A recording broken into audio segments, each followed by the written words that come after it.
So then let me end on some local opportunities, not to solve sustainability problems. It's a global problem. Anything you and I can do as individuals is not going to end the threats to sustainability, end the perfect storm as we know it.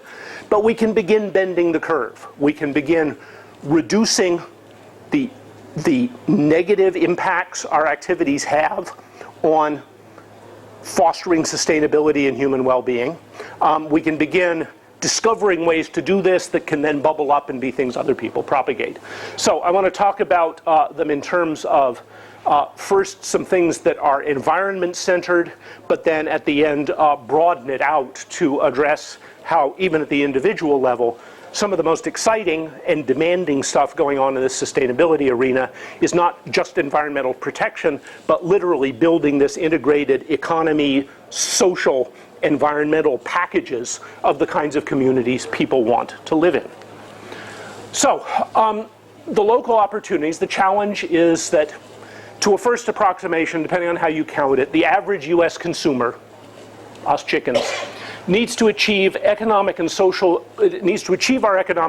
goals, but do so while reducing the environmental pressures that are put on the planet from us achieving those goals by 10 to 20% per decade for as long as you live, and hopefully convincing your kids or followers or successors to do the same thing. But it's that rate of change. Figure 1 to 2% a year, 10 to 20% a decade. How are you going to get more goodies, more satisfaction out of your life while getting that much less pressure on the environment? It's clear this is feasible. Corporations are doing it. One could build a long list from Unilever on down, groups that have been amazing in how much they have reduced their energy use, their waste, the supply chain implications of their work. Harvard is doing it. Cheers to our Office of Sustainability back here. Greenhouse gas reduction goal set in 2006. 2008, whatever it was, set in 2008 for a 2006 baseline of 16% in 10 years. So pretty well within that range that we all somehow have to do, and making amazing progress through thick and thin and so on. And that's a great story up on their website, and I'm sure we'll be hearing more about it. But what about the options for individuals, folks like us and the households we live in? So let me go through what I did. You know, this is 20 years ago, the answer to this would have been, you know, one thin Sierra Club book that you could get said 20 good tips for being a better environmental citizen. And they weren't dumb tips, but, you know, you couldn't tell by reading them whether this was 1% of the problem, 40% of the problem. You know, it's like at some point before you guys were here with the Office of Sustainability, I remember just being totally frustrated with my colleagues at Harvard because we got in these infinite fights over whether there'd be 2 colors of recycling bins or 3 colors of recycling bins littering the hallways around here. This was not the big impacts Harvard was having on the world. It was, you know, our laboratories that were just venting heat into the middle of all that jazz. So the great thing today is that a whole bunch of groups around the world, some of them at Harvard, most of them not at Harvard, MIT, Berkeley, so on and so on, the activist places, who can count, have gotten together and started building tools that you can use to actually sort out, in your particular conditions, what's a big thing you could do, as opposed to all the little things you should probably do too, but isn't going to make much of a difference. So I'm going to go through these. What I did was go through a bunch of these tools and said, okay, just as a reference standard, if you wanted to get your whole 10% reduction in your environmental impact for this decade, what are the one actions you could do, any one of which would get you that 10%? Okay? Now, these are going to turn out to be pretty big actions, and most of you won't do them except Jim, who, you know, scares me to death at the number of things he does after I give a talk like this. And I'll finish up at the end with a somewhat more nuanced thing. You say, well, you could mix and match and do little pieces from each. But just as a reference case, each of the things I'm going to talk about would reduce your household's environmental impact by a factor of 10. Okay, biggest thing you could do is in the food you eat, have your meat consumption. Whatever, unless you're a veg already, to which more power to you. You, however, you've already done that reduction. You have to do one of the other things. But for those of you who are not, and for whom this looks not like the most revolting picture you ever saw, but with something really, really neat, what you got to do is go from that to that. And, you know, it'd be better if you'd have it again then. And you will reduce your environmental impact by 10. Now, your environmental impacts will still be vastly huger than the vegetarians you know. So you should feel guilty. But you've at least done something. That's a 10% reduction. It's amazing how big the environmental impacts of meat production and consumption are. At home, you could go to purchasing at least half of your electricity from renewable sources. Almost any of you can do that. You just check a box. They'll charge you more for it, but they will guarantee that that comes from, that they build enough capacity in renewables to generate that for you. You can do it to 100%, which my family did several years ago.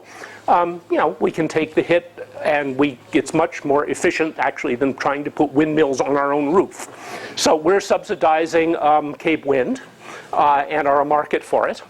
And do the change in the thermostat. This is Jimmy Carter giving what only a few of us in the room, Graham and I, the elderlies, will recognize is the famous sweater speech, which, you know, that and 7 other things doomed his presidency, right, Graham?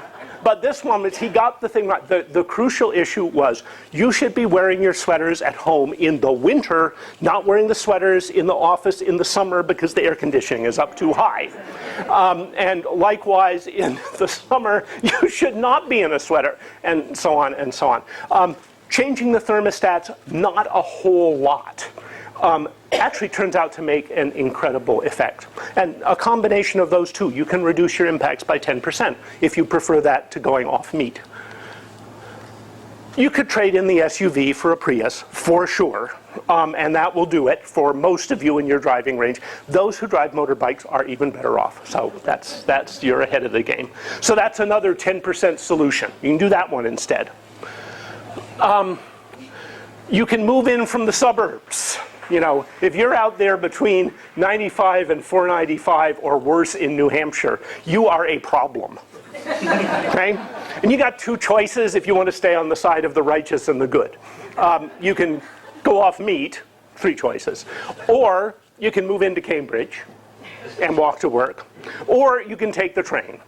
But if you persist in living out there in God knows where it is and taking the car in, you better be doing a lot of stuff from those other columns because you've just given away your 2 ways of reducing your emissions and impact by 10%.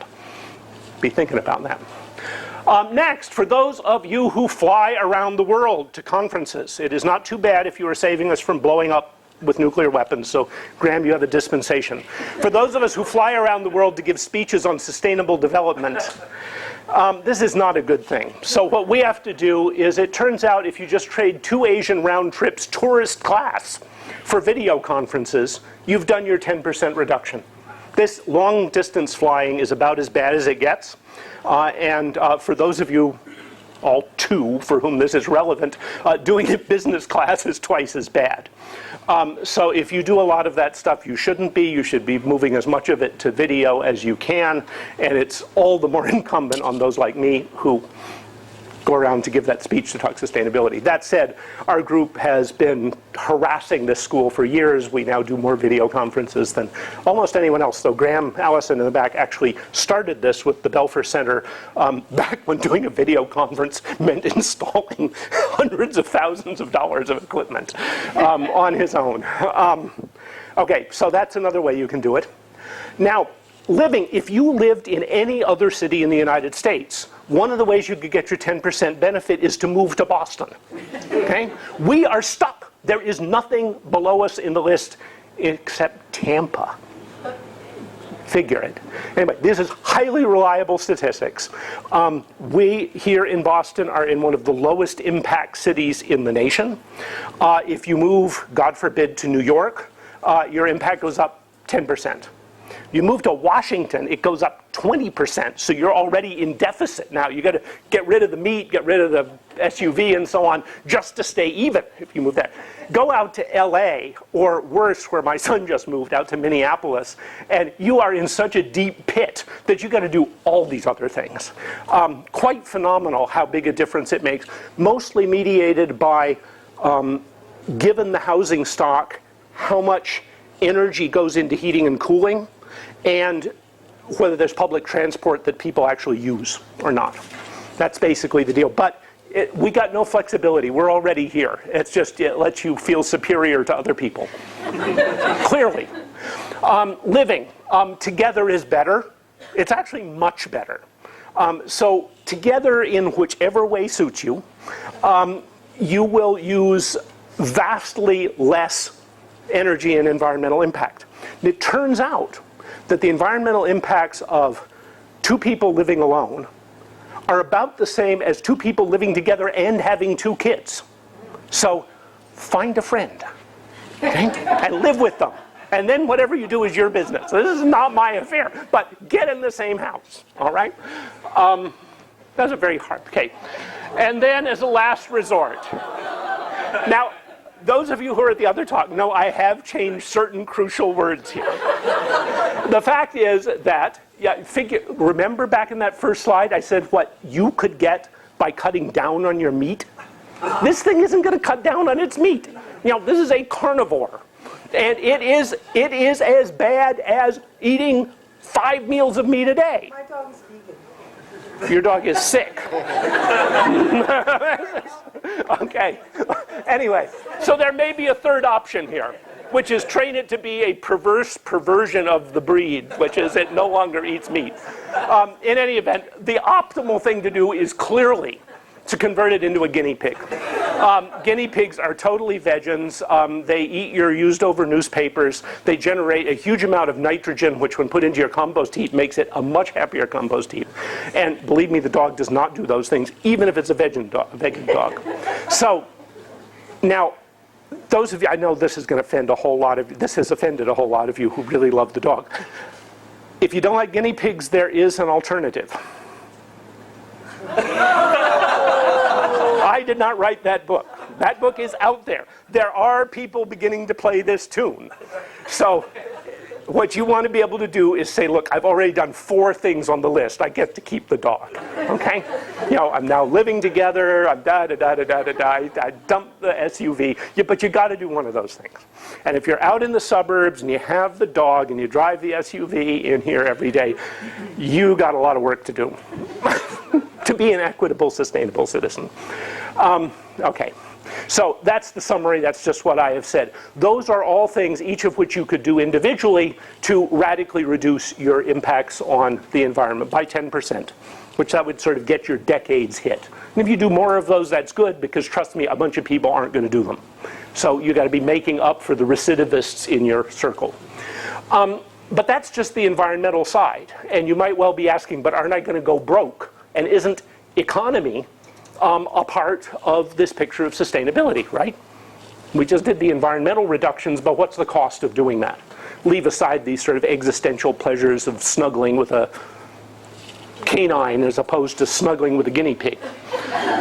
Or a vegetarian canine. I'm having serious troubles with that idea, but we'll work on that. So what about the costs of being a good environmentalist? Well, this is a calculation for the average US household, but I'm going to give you a tool in a minute that you can do this for yourself in your own current situation.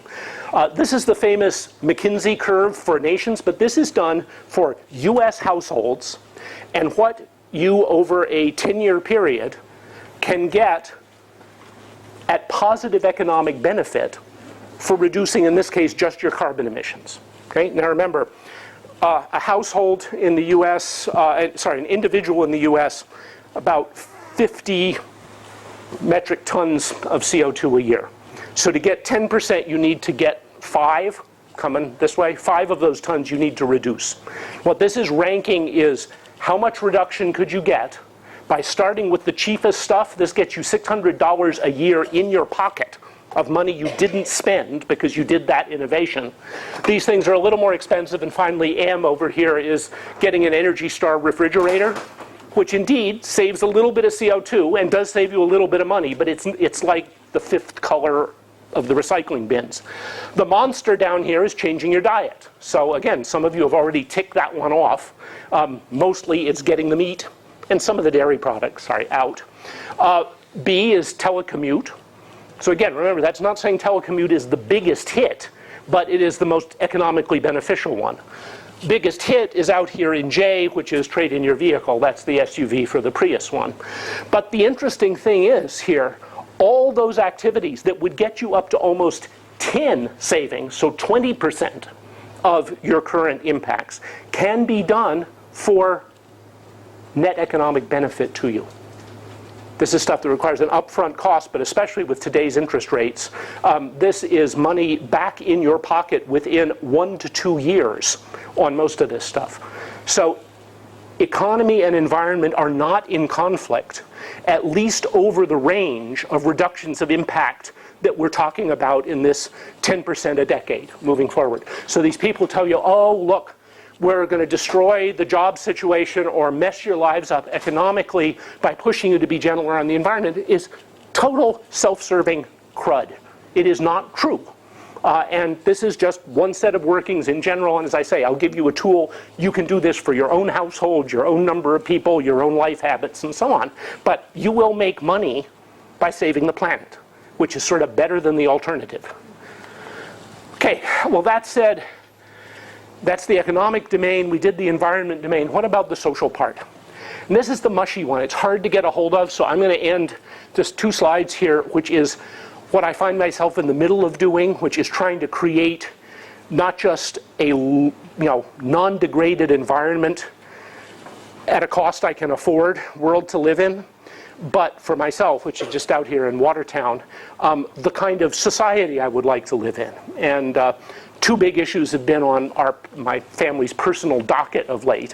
One is a proposal by Walmart to move into the community. Okay?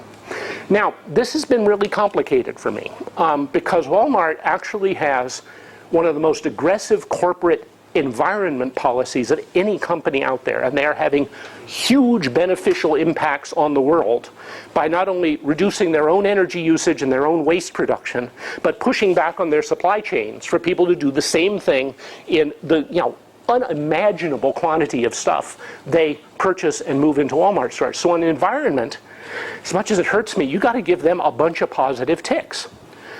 Now, the reason a lot of people in my town, which is a sort of mixed blue-collar, white-collar place, sort of are saying go Walmart, is they also give good prices. Now, we can quibble back and forth as to whether their stuff falls apart and therefore you got to buy it 5 times instead of just once, but NCU doesn't rate them really as having that good prices on lots of things. But the point is they're a clear economic player in trying to deliver value for low price. So that's economically good. Where, as I sat down and was being pushed this way and that by different places in my community to figure out what do we do with this, where I had to strike out was on the social side. Because there are 2 things about Walmart that Walmart itself will admit. The first is they treat their employees like shit. No benefits, lousy wages, no rights, so forth and so on.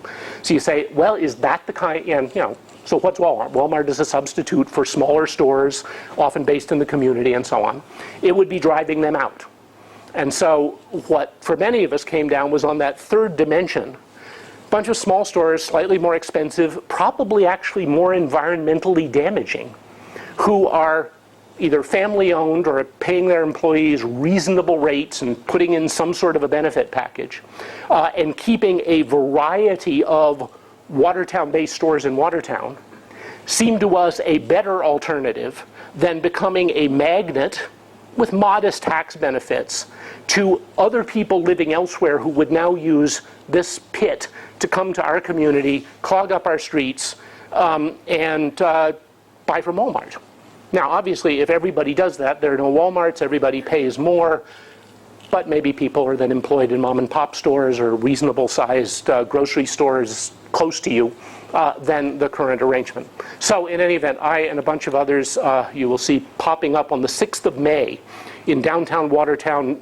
There is a downtown Watertown. Just next to the site they would like to inhabit off Watertown Square, a huge billboard that will look almost exactly like this, that we've got enough funding to keep up there for 2 months as we sprinkle the community with signs saying, why don't we not do that? And it very much, many of my friends have been arguing it's on environmental grounds or econ grounds. Not true. You can't make the case against them that way, but you can make it on the social end. The other thing I'm in the middle of doing is, in both of these cases, madly running after my environmentally fanatic wife,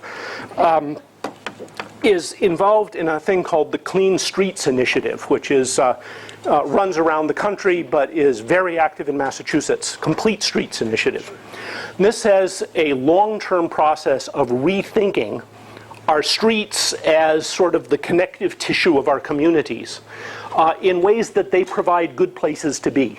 They provide good places for pedestrians, for people in wheelchairs, for people in bicycles, as well as for people in automobiles. The cross street here, cross street in this does have automobiles on it. They provide a lot of shade trees to make them livable during the summer months. Shade trees soak up immense amounts of carbon and other pollutants.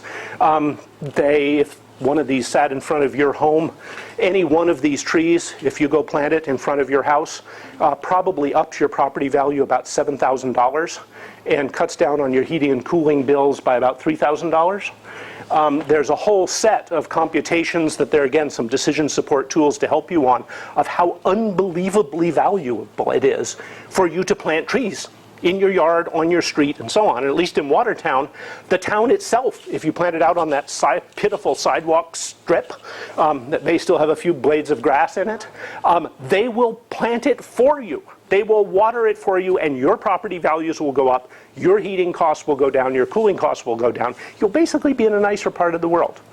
And if we can begin integrating that sort of tree-centered thing with fitting trees and streets into the kind of flow of people that we like as communities, that begins to be a balancing of economy, environment, and social structure kind of place I want to live on a very, doable, conceivable scale, the one I happen to live in. That for me is one plausible way to take some of these broad global issues down to home and actually do something with them on a daily basis. So my bottom line out of this is, in every venture I've talked about, from making the international conferences work down through these 2 local Walmart and Complete Street initiatives, leadership matters. It takes a bunch of folks, people like us, who instead of going off and leading the Little League group or the Save the Library group, decide to make one of these things happen and team up with some other people that make it happen. I don't know any other, magic missing ingredient, but every one of these has a super cool and dedicated person at the middle of it who probably once looked about like us. So those are some of the places you can go to plug yourself in, do some of these computations for yourself. The one I didn't put in there was the value of your street tree, but I'll pop that one up, and Jim will surely post this on some website somewhere. It'll be on the green site. Okay, so that will be in there as well. It's the one that says, here's your house from Google Space. Put trees around it in various places, name their species, grow them up, and then compute the values to your energy budgets, your property values, and so on. Cool thing to do. Thank you very much.